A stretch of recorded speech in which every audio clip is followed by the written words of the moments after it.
Good morning, good afternoon, everybody. I'm Janos Modora from Slovak Academy of Sciences. Today, I will present my paper, which is entitled Windows Operating System, Credentials and Elevation with Impersonation. Our agenda is as follows. The first point will be the security analysis and strategies to leverage certain privileges for escalation and countermeasures. And then the core challenge will be the escalation boundary. The third point, we will explain the impersonation enablers, or what is used for, what its importance. And then the fourth point will be the deep dive of DIE, which is deterministic impersonation escalation. And the next one will be the experimental analysis. We will explain how we perform and how we configure our test bed scenario and how we performed the assessment so that we can find those results. And then we will also talk about the detection latency. This is very important to compare the speed and the stealth scenario. And the seventh point will be the hardening part, and what we can do to prevent attackers from doing what we have done, in this paper. So this is very important because after any type of, attacks, we have to understand how to secure what we have attacked so that we can mitigate, those steps.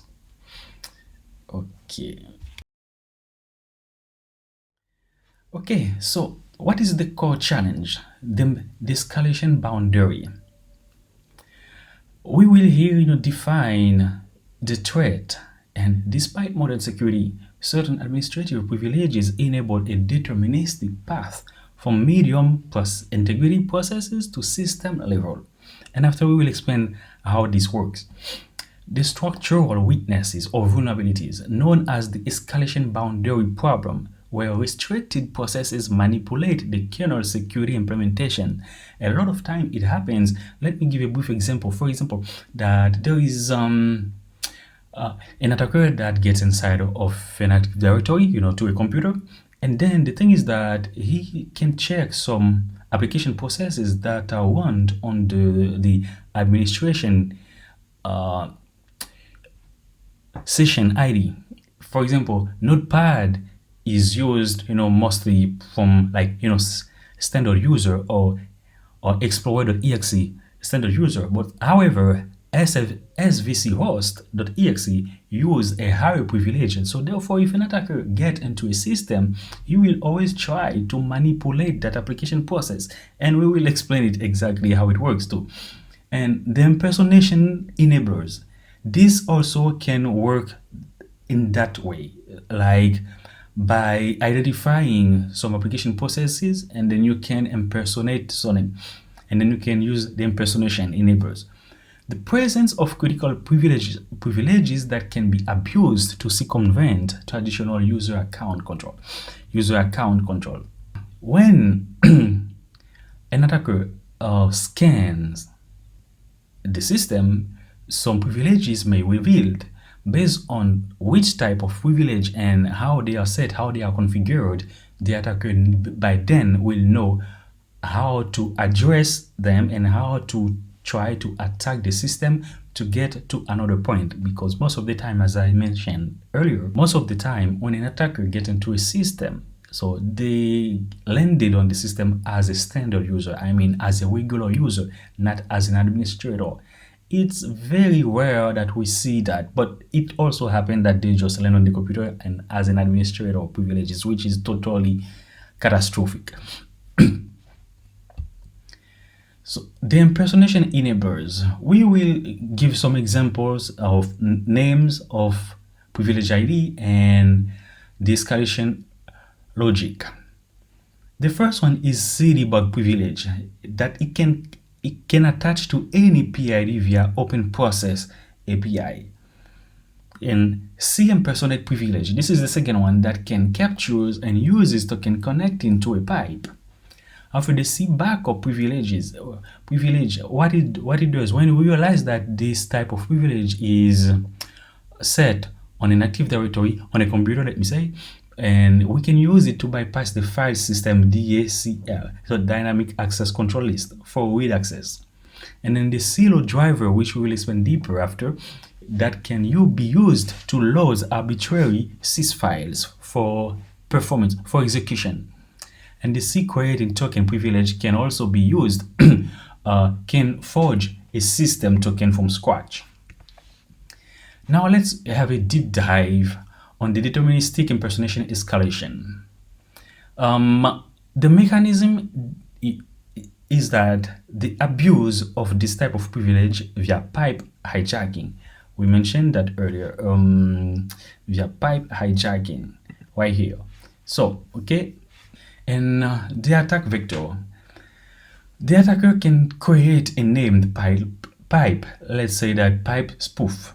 And then the next, what it can do, it can trigger, it will trigger a system service like the sprint spooler to connect to that pipe.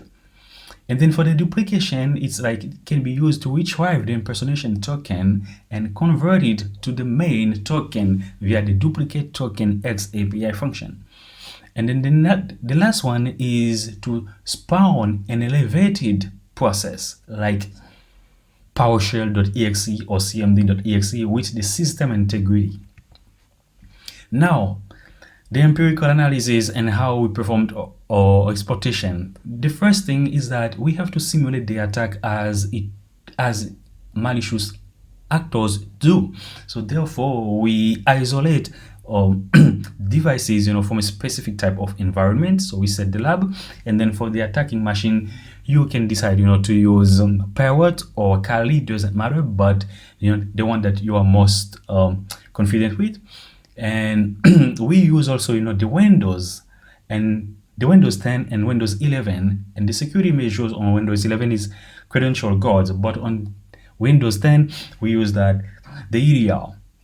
And for the key success rate, what we realize from the scenario, from the assessment, from the empirical assessment that we have processed, is that 100% success rate across nearly all tested privileges.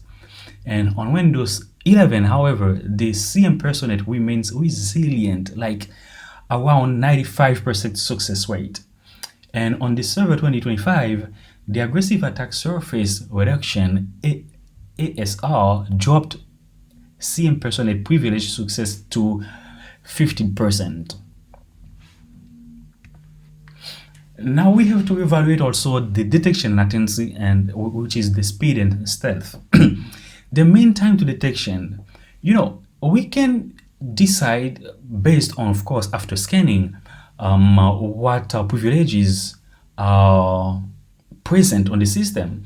But if we use to see silo driver or C debug is there, we can be happy. But however, if the victim device has EDR version, that is active, therefore we will mostly be caught, because it's fast, yes, but it's noisy. And we can use another path like the slow burn, let's say that for the C backup. However, it has the highest mean time to detection. And this type of privilege, the C backup, it remains very challenging to detect because its activity overlaps with legitimate backup's behavior, software behavior. And then we can switch to another type of environment, from the local to the cloud bridge. Beyond the local, these local Windows privileges now serve as high velocity bridges for cloud tenant takeover. For example, Azure Arc and Entra IDM Pack compromise the local administrators can weaponize shared device principal trust. Now we have to understand, after scanning we find those type of properties, privileges active or present on the environment, we have to understand how, from a security perspective, we can enhance the Active Directory. For this, we can use the ASR rule implementation, which consists of the LSA protection. We use that to mitigate the C debug, because C debug is noisy, and then we have to avoid that. And also the driver integrity, we can use it to mitigate the C loader, because those two privileges, they are fast, but as I mentioned earlier, they are very noisy because we can trigger alerts on the system. For the policy enforcement, the non-service account must be strictly audited, which is true. And also, what we always recommend is that the Active Directory, the environment, should have some type of test at least quarterly in a year. So that being said, any type of misconfiguration or vulnerabilities that reside on the system will be revealed prior to the tester before a malicious actors act.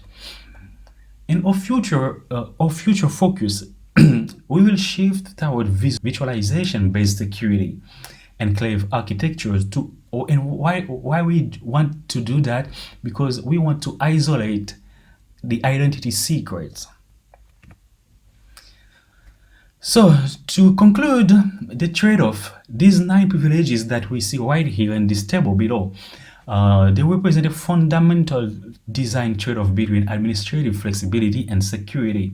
They are very important in an Active Directory to set. However, we have to be also mindful which type of account or user that has what type of privilege set to it, because it's very important. Most of the time, the user that is granted to the attacker when he first land onto the environment, this user is very, very important.